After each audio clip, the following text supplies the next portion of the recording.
All right, howdy folks. Welcome back to Top Comics Pressing. We have another incredible copy of the Incredible Hulk number 181 here. This one is coming to us pre-graded as a CGC 8.5 copy, and there is a long list of grader notes associated with that, so you can go peel them off right there if you'd like. One of the defects is this corner crease that is listed on the grader notes. Now that is incredibly small, and I've seen 9.6 or 9.4 books with that, so I don't think that that's limiting its grade. It does list spine ticks that break colors, so there are a couple of those here. Again, you should be able to have a 9492 book with some of these color breaking ticks that you can kind of see right along the spine. So that's not going to limit it. There is minor edge wear here. I've seen 9.0 books with that. If we flip it on over, they list fingerprints on the back. So this one on yellow here looks really light. I'm going to try to do something with that. We'll see how lucky I am pulling that off.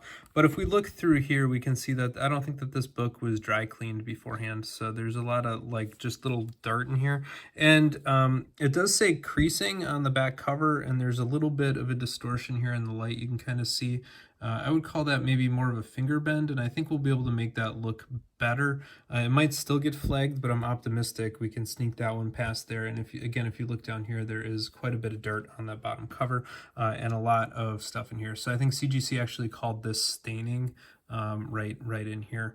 I think that what looks like they're staining right here is actually on the slab. So if you hold that, you can see it kind of pop up in that glare, and I think that's actually just scuffing on the slab. Now, the other reason to crack this one out is it frankly looks disgusting. And that is the fault of these older CGC slabs. These things have a distinct distinct blue hue to them. And, even through that clear part of the case, you can see how blue it is compared to that sheet of paper right through here. And that is this era of case. So I'm going to hope that this has not faded. It kind of looks faded from here. And I'm going to hope that that is actually just the blue color of the case. At least that's my interpretation of it being high grade. But, of course, if somebody put this in the sunlight after it was graded, you're still eventually going to bleach that color out. So in any event, I think that this one is a good Bumsky candidate, and I'm going to hope as long as that, color is actually from the case and not necessarily the comic, I think we'll be in good shape. So peel that on off. These older slabs here are sometimes just a little bit more obnoxious. That popped right out as soon as I started. I was trying to just gently turn the corner a little bit. Sometimes you can get a little bit of a crack there, and that thing just shattered. And you can see here that the plastic is getting brittle because it's not even... Yeah, there we go. So let's protect the comic first. Get that out before we do anything else. But that thing just split right on open, so another reason to get rid of the old slab there. Now this one has a really big seam right here across the top back, so we're going to cut through that part. And of course, since it's a Hulk 181, we're going to do it nice and slow, but these older kinds of slabs I think tend to be brittle plastic.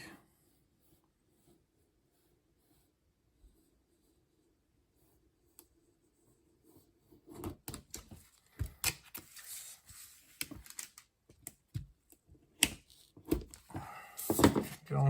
And then as always, we're going to snip down the back cover. We'll snip down the front cover too.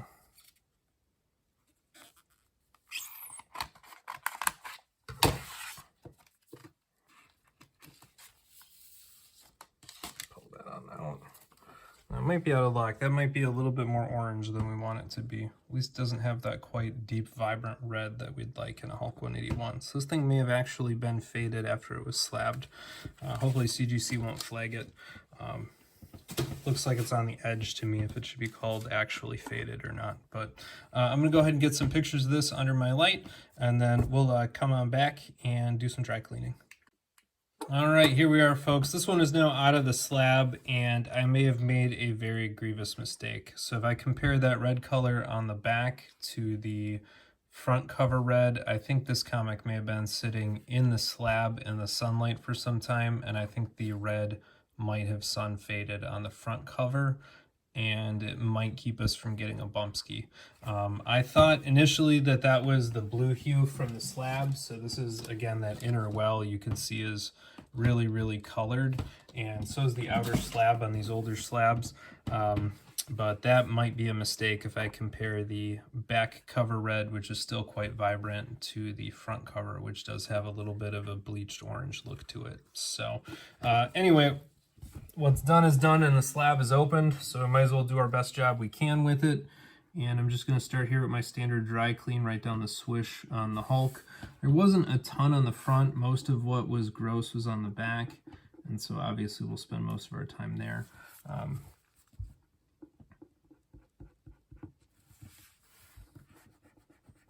Of course, the big white letters here on the Hulk are something we want to touch up, as well as the space above the yellow here.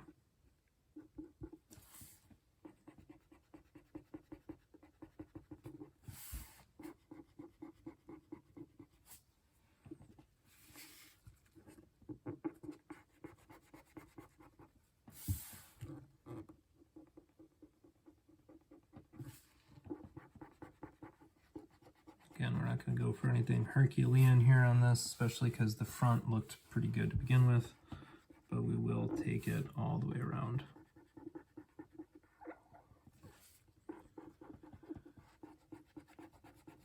Not every book does bumpski when you crack it. Typically I give things a good once over, but of course the shade of red on the cover is fortunately hard to gauge through those bluish slabs. So to be perfectly honest, I have a little bit of a gut-wrenched feeling right now, thinking that the owner of this book might go through all this trouble and not get a bumpski. So I try my very best to make sure everything gets a bumpski.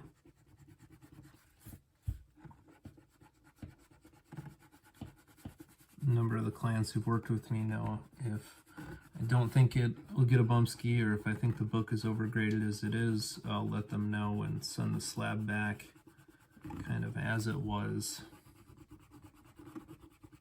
And I would rather send a book back to the owner than crack it, charge them for cracking it and pressing it, having them pay CGC, and then having them get either the same grade back or a lower grade, which can happen.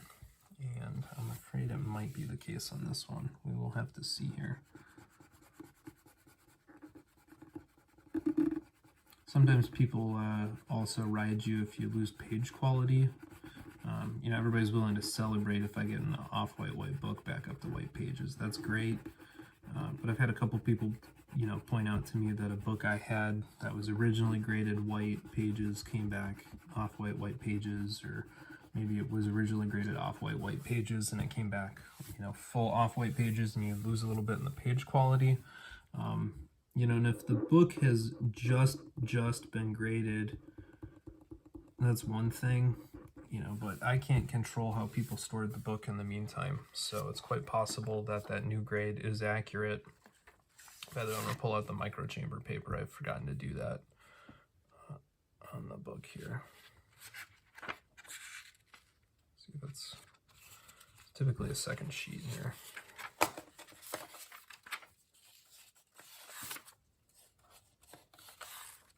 It's just the one. Shouldn't have to go that far back for it. Although if you're curious, here's the all-important Marvel value stamp, so that is there.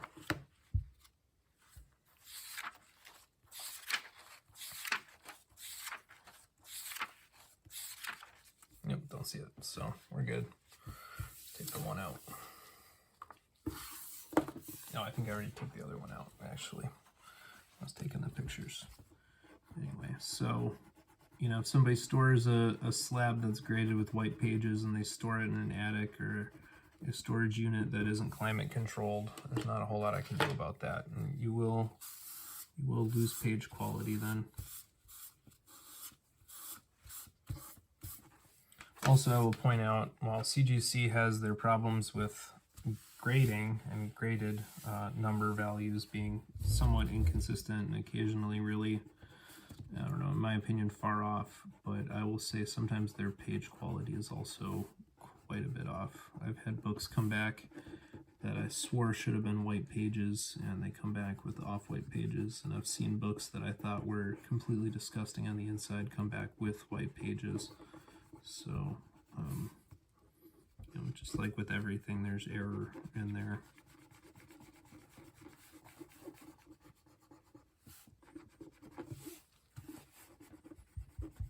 Go super light over here.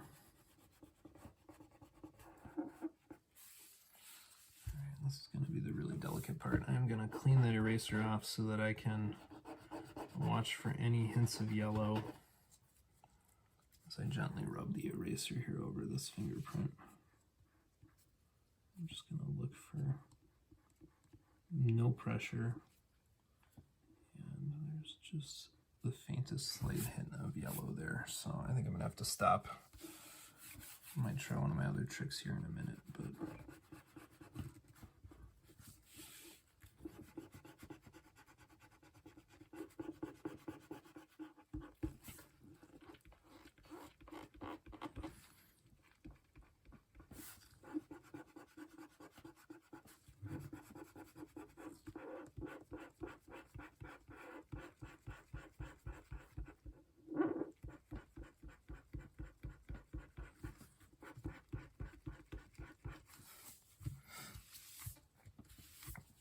by the way, is the other stain that was in the CGC grader notes. I think some blue overlay will take care of that one, and I'm optimistic when we get that cleaned out, we'll be able to remove those itty bitty stains as well.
It's always so sad when I get that funneled into a nice tip and then it breaks off.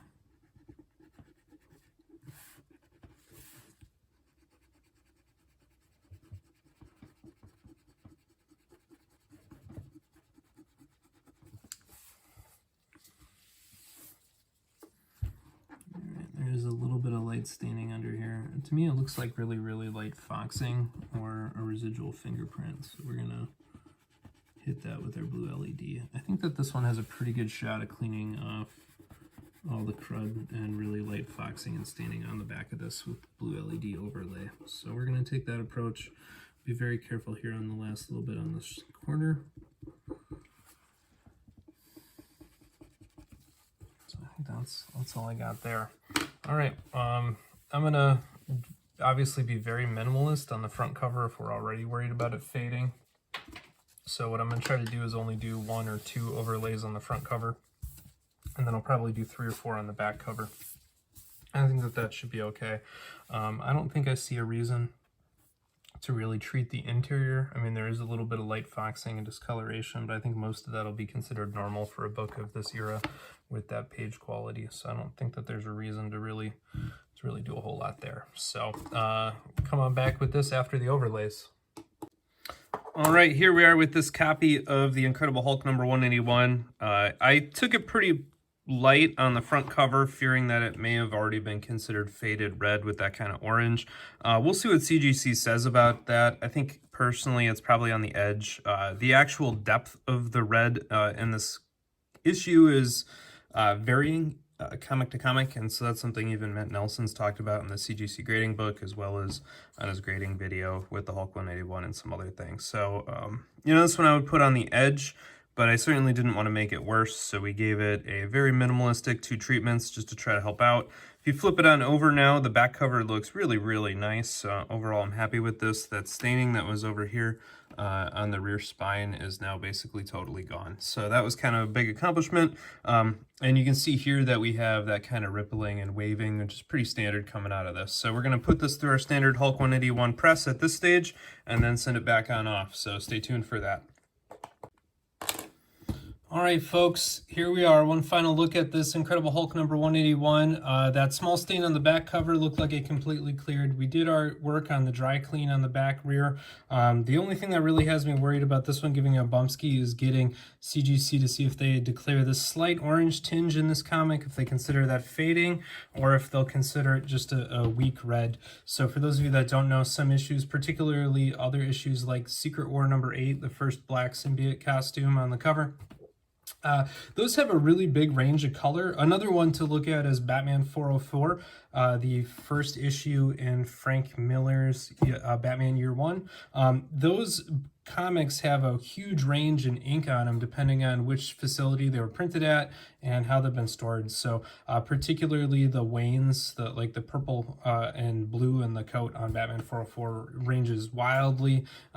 Secret Wars number 8 has a very big range from a very deep red and orange all the way up to kind of a pale tone. So, you know, you can find that on your own. This one I would put on the edge, and I'm hoping if they didn't call it a fade the first time, they won't call it a fade this time. But of course, only CGC can find that out, so we'll have to stay tuned. All right, folks, ready for the reveal here on the outcome of this incredible copy of the Incredible Hulk number 181. The deities at CGC have deemed this an 8.5 copy again. I was unable to get a picture of the new slab, but the owner did tell me that it came back with an 8.5. I think we both kind of agree that that one really small crease, unfortunately, is enough to keep it down. So this one, you know, I feel like I've let y'all down, true believers. But, you know, not everyone is bumpable. And I think it's a really important lesson that creasing, even if minor, really does cap or sealing the grade on a lot of books. And unfortunately, if you're not looking to paint it and do color touch and fill in those lines, those creases are permanent. They're not pressable. And unfortunately, in this particular case, I think that limited us. So hopefully you enjoyed seeing the process anyway, even though it did not bump. Please go ahead and leave that thumbs up, click the subscribe button, share with a friend on a different social media site, or drop a comment down below.